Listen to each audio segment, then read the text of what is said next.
I'll run this stuff for you. Boathouse, Yusuf, Michael on Shane B, over.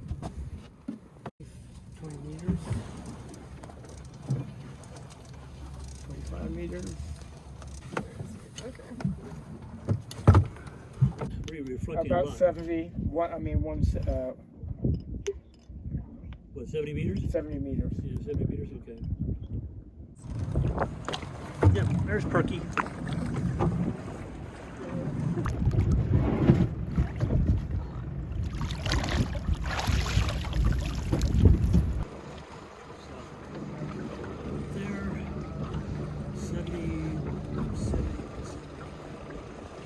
My name is Russ Holmes. I'm retired from a career where I worked as a botanist, a natural resource specialist, and an ecologist. I spend most of my time now working for organizations involved in natural resource management, including Kemah Beach State Park and Camino Island State Park.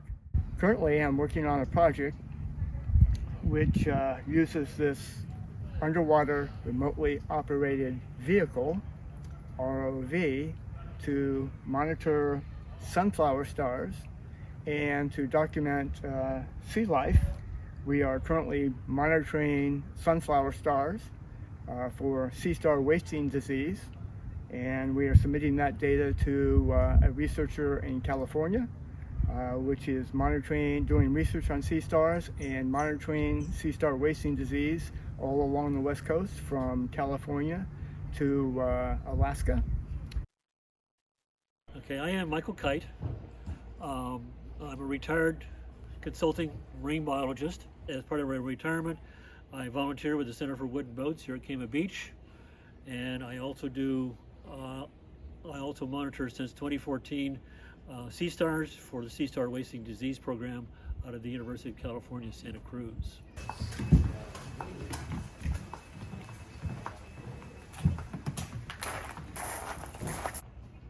The Seastar Pycnopodia helianthoides, a genus species, commonly known as the sunflower star, 19 to 23 arms, big, soft sea star, is particularly susceptible to Seastar wasting disease. Is a group of signs and symptoms that indicates a sea star is basically sick and is literally wasting away. Causes unknown, but they may range from virus, bacteria.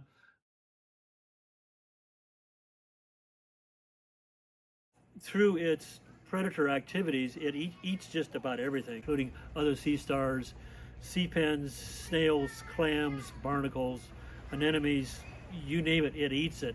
So you take that species out of the equation or out of communities, and you have great effects. You have great long-term effects. Your barnacle populations become more prolific, diversity is reduced, the abundance of other species is reduced.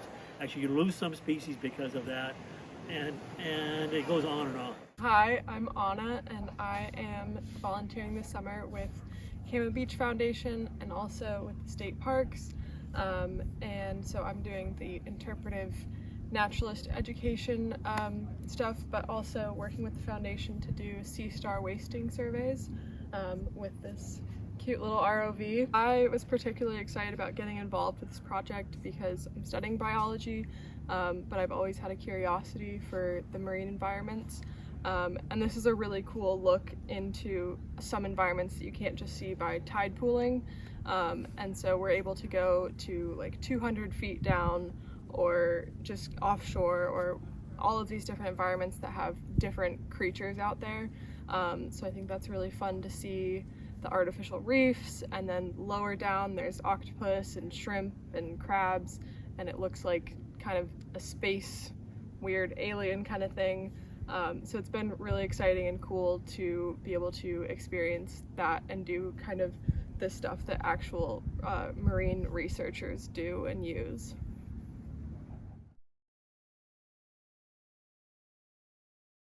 The current status of the sea star wasting disease in Puget Sound sea stars is that we seem to have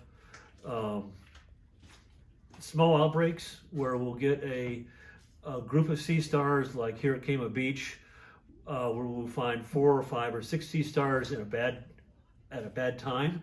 For instance, I'm thinking of last summer when we did a monitoring right here at Kama Beach, and rather than 0 sea stars with disease, we found 5 or 6 sea stars out of 100 that were, and some of those were severely diseased. They were definitely had lesions on them, arms were getting loose, and so on. But under normal years like this winter, what we expect to see and what we have been seeing in other places is out of 200 sea stars, maybe we'll find 1 or 2. So now that we see sea star populations recovering, what's our next objective? Why are we actually monitoring these things? We're monitoring them to see what happens. Sea star wasting disease is still out there. Climate warming is still occurring. Puget Sound is still warming up to some extent. So we're seeing what is a reaction of the sea stars to all these other outside environmental factors. Will they continue to recover? Will the species diversity come back?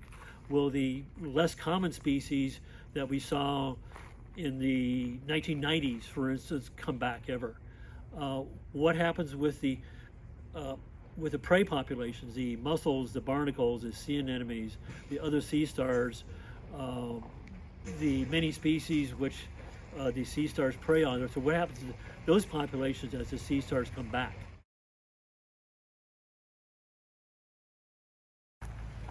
The Seastar Wasting Disease Program, Kama Beach Foundation, and the Center for Wood and Boats, for that matter, are always looking for volunteers.